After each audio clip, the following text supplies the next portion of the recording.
There are moments in sports that disappear after the final whistle. Then there are moments that become bigger than the game itself. The confrontation between DiJonai Carrington and Sophie Cunningham became one of those moments.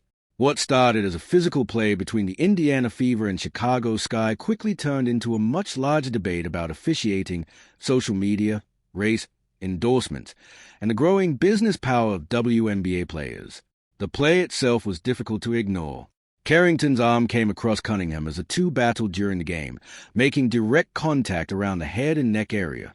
Cunningham went down hard, and the situation immediately became heated. Carrington's arm had a noticeable wind-up, the contact was high, and the follow-through sent Cunningham to the floor. The officials reviewed the play and upgraded it to a flagrant 2, resulting in Carrington's ejection. Cunningham quickly got back to her feet and confronted Carrington, while teammates and security stepped between them. The officials later indicated that Cunningham's reaction did not warrant a technical foul because of the severity of the contact. The atmosphere inside the arena became even more unusual when Carrington walked toward the tunnel and heard fans chanting Cunningham's name. Chicago's own crowd was effectively siding with the opposing player after watching what had happened. Stephanie White also weighed in. She didn't portray Carrington as someone who intentionally wanted to injure Cunningham, but she also didn't challenge the official's decision. Her view was that Carrington plays with an extremely physical edge, but there are limits. In this case, White believed the ejection was justified. At that point, the story could have ended as another heated WNBA moment. But Carrington's actions after the game completely changed its direction. Shortly after the incident, Carrington posted the words "white privilege" on social media and tagged the Indiana Fever. Suddenly, the conversation moved beyond whether the foul deserved a flagrant 2. People were now debating race, discrimination, and whether the punishment was connected to something beyond basketball. Cunningham rejected that argument and said the situation had nothing to do with race. She pointed out that she had previously been ejected for a similar type of foul and accepted the punishment. She also made it clear that she didn't have a long-standing personal feud with Carrington. The disagreement quickly spread across social media and television. Emmanuel Acho criticized Carrington's post, while Carrington pushed back and defended her reasoning. Fans split into opposing sides, and what had started as one physical play became a national conversation. The biggest criticism was that the actual foul was no longer the center of the discussion. Instead, the attention had shifted toward Carrington's response. And once that happened, the controversy became much harder to contain.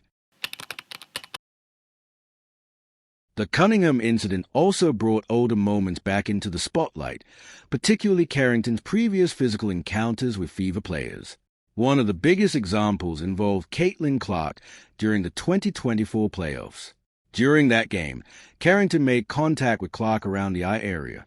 Clark walked away rubbing her eye while play continued. When the replay circulated, fans began questioning why the contact had not received greater punishment. For Carrington's critics, the Cunningham incident didn't exist in isolation. They saw it as another example of an aggressive defensive style that had repeatedly produced controversial moments. But there's another side to the debate. Physical basketball has always been part of the sport, and not every hard foul is automatically intentional or dainty. A player can compete aggressively without deliberately trying to injure someone.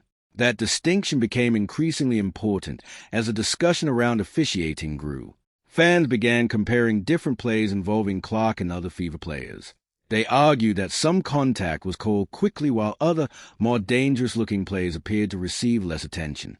Whether every comparison was fair or not, the perception of inconsistency became impossible to ignore. The WNBA is also operating in a completely different media environment than it was several years ago. A controversial play can be clipped, reposted, analyzed, and debated by millions of people within minutes. That means officials are under more scrutiny than ever. The league has to find a balance. Basketball is a physical sport, and players should be allowed to compete aggressively. But there's also a clear line between normal physicality and contact that puts another player's health at risk. The Cunningham incident became a symbol of that debate. It raised questions about consistency, player safety, and whether similar plays were being treated equally. And because Caitlin Clark was involved in the larger conversation, the attention became even greater. Every foul involving Clark now receives enormous scrutiny. Every referee decision can become a debate. Every physical confrontation can turn into a viral clip. That isn't necessarily bad for the league's visibility, but it creates an enormous amount of pressure on players, coaches, and officials. And the consequences don't stop on the court. The Carrington controversy soon moved into another world entirely, the business of professional basketball. Once the controversy moved beyond basketball, Carrington's business relationships became part of the story. Her connection with Reebok became one of the biggest talking points. Carrington's relationship with the brand reportedly had a family connection, with her father having previously been associated with Reebok. That made the situation particularly significant because Carrington did not have the enormous endorsement portfolio of some of the league's biggest stars. When controversy hits an athlete with several major sponsors, losing one relationship doesn't necessarily change their entire commercial future. But when one deal represents a major part of an athlete's outside business profile, losing it can have a much bigger impact. Reports later emerged that Carrington's Reebok relationship was coming to an end following controversy. Shaquille O'Neal also became part of the story because of his major role within Reebok's basketball operation. Carrington reportedly directed criticism toward O'Neal over the business decision, adding another layer to the situation. From a business perspective, brands care about more than what happens on the court. They care about how athletes communicate, how audiences respond, and whether controversy affects the company's image. That brings us to Sophie Cunningham. While Carrington was dealing with the fallout, Cunningham's popularity was moving in the opposite direction. Cunningham's Adidas shoe reportedly sold out in both men's and women's sizes in roughly an hour. That was remarkable because she had not been one of the league's biggest traditional stars. She didn't have an MVP award. She wasn't surrounded by years of signature shoe marketing. She also didn't receive the same level of All-Star Weekend exposure as many of the league's biggest names. Yet people bought the shoes. Why? Because Cunningham had built something incredibly valuable, a connection with her audience. Her personality became a major part of her brand. The famous pointing celebration involving Dana Borner became one of the most recognizable moments surrounding the Fever. The clip spread far beyond WNBA circles and helped turn Cunningham into a recognizable personality. Then came the UFC moment. Cunningham attended an event in Las Vegas and told Dana White she would love to walk out to the octagon. White reportedly gave her the opportunity that same night, leaving her only minutes to prepare. She eventually walked out and recreated a famous pointing gesture, creating another viral sports moment. The next day, White appeared at a Fever game wearing a shirt featuring Cunningham. Those moments helped Cunningham become more than a basketball player. She became a personality that people wanted to follow. Her social media audience grew, and she continued appearing in different media opportunities. Fans weren't simply watching her because of her statistics. They were following her because they liked her personality. And that's exactly what brands are looking for. The Cunningham shoe sellout showed that an athlete doesn't need to be the league's biggest statistical star to create enormous commercial demand. Sometimes, connection matters just as much as production. The entire Cunningham-Carrington controversy eventually became much bigger than either player. It became a look at how the modern WNBA works. Players are no longer competing only for points, rebounds, contracts, and championships. They are building personal brands while millions of people watch. Every celebration can become a trademark. Every interview can become a viral clip. Every argument can become a headline. And every mistake can follow an athlete far beyond the final buzzer.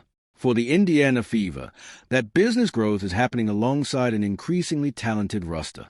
Caitlin Clark, Aliyah Boston, Kelsey Mitchell, Lexi Hull, and Sophie Cunningham give Indiana a combination of scoring, playmaking, rebounding, shooting, toughness, and personality. But talent alone doesn't win championships. Chemistry matters just as much. The Fever have dealt with plenty of attention and controversy, yet the team continue trying to build an identity around players who trust one another and compete together. Clark has also continued developing despite the enormous physical attention she receives. She is constantly dealing with defenders trying to disrupt her rhythm, yet she continues improving as a playmaker and scorer. That's part of what makes the Fever's future so interesting. Their biggest stars aren't simply creating attention. They are creating an ecosystem around the team. Clark brings massive national attention. Boston provides interior strength. Mitchell gives them scoring. Hull adds two-way value. Cunningham brings shooting, toughness, and an increasingly powerful personality. And the league itself is changing alongside them. The modern WNBA audience doesn't only care about statistics. Fans follow personalities. They watch interviews, social media clips, celebrations, podcasts, and crossover appearances. Cunningham's rise is a perfect example. Her shoe success showed that fans were willing to spend money because they felt connected to her. Carrington's controversy showed the other side of athlete branding. The more visible a player becomes, the more every decision matters. The lesson isn't that one player is completely right and the other is completely wrong. Carrington is more than one controversial foul, and Cunningham is more than one viral moment. But the consequences still matter. The foul started the story. The social media response expanded it. The endorsement fallout raised the stakes. And Cunningham's commercial success created the perfect contrast. One player saw an endorsement relationship disappear while the other watched her product sell out. That difference says a lot about where professional women's basketball is heading. Real connection with fans has become incredibly valuable. The next challenge for the WNBA is making sure that growth comes with consistent officiating, player safety, and accountability. Nobody wants every physical play turned into an ejection. But dangerous contact has to be treated seriously, and players need to know where the line is. The league's audience is growing rapidly, which means every major moment will receive more attention than ever. That's why the Carrington-Cunningham story matters. It wasn't just about one foul.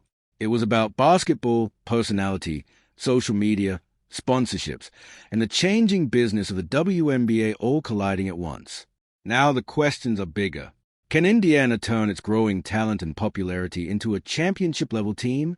Can Caitlin Clark put together an MVP-caliber season? Can Sophie Cunningham continue turning her personality into one of the league's strongest personal brands? And can DiJonai Carrington move beyond controversy and rebuild her reputation? Those answers will come with time. But one thing is already clear. In today's WNBA, the final whistle isn't always the end of the story. Sometimes, it's just a beginning. So what do you think? Was Carrington's punishment justified? Did a social media response make the situation worse? And what do you make of Cunningham's rise as a basketball personality and business figure? Let me know in the comments. And if you enjoyed this breakdown, make sure to like the video, subscribe, and turn on notifications for more WNBA stories, controversies, and basketball analysis.